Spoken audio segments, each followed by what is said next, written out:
those who sat at the table with him heard these things, he said to him, "Blessed is he who shall eat bread in the kingdom of God."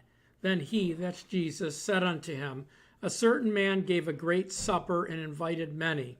So the great man there is God. This is a parable about God. And invited many.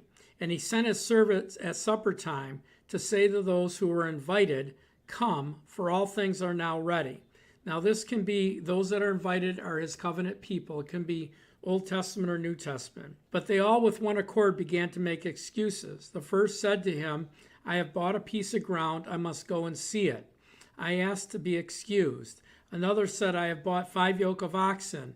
I'm going to test them. I ask that I may be excused." Still another said, "I have married a wife, and therefore I cannot come." So that servant came and reported these things to the master. So then the master of the house, being angry, said to his servants, "Go quickly into the streets and lanes of the city, and bring the poor and the maimed and the lame and the blind." And the servant said, "Master, it is done as you have commanded, and there's still room."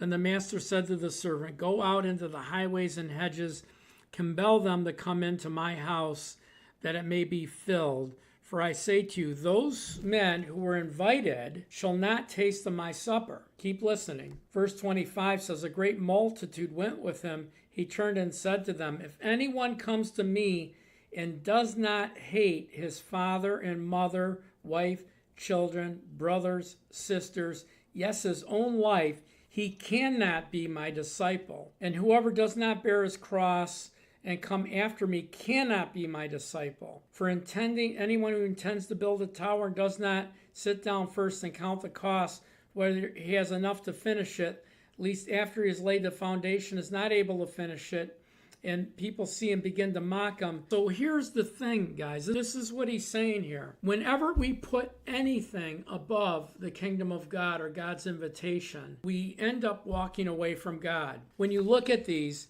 he said, one man bought 5 yoke of oxen. I need to go test them. I can't come to dinner with you, God. I can't answer your call because my business is too important to me. Another one marries a woman and says, I cannot come. Another one buys a piece of real estate and says, I cannot come. And so this is putting our wealth, our possessions, all of the resources above God and his invitation. A lot of people think, well, God blessed me with this, so I should take care of it. No, when you put things above God, God takes a burn to it. Here he says, they're not going to taste of my supper. That is a warning. That is not just some sentimental thing. It's a warning. If you put anything above God's invitation, God's calling, God's purpose in your life, and he says, whoever doesn't hate, this word hate means love less. You can't love anybody more than God. You can't put anyone above God. And that's what he's saying here. You won't taste of the dinner. You count the cost. Jesus gave everything for us. We need to give everything for him. The Bible tells me to love my wife as Christ loved the church. The Bible tells me to love my children. The Bible tells me to love my ministry. But anybody, my wife, my children, or anybody in my life, I can't love above God. I can't put anything above God. I put my businesses above God earlier in my life. I learned that God gave me the ability to obtain wealth to establish his kingdom. It wasn't the right priority of things.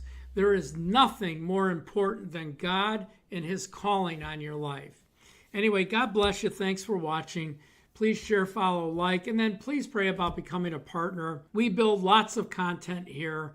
You can watch us 7 days a week, sometimes 3 and 4 times a day. God bless.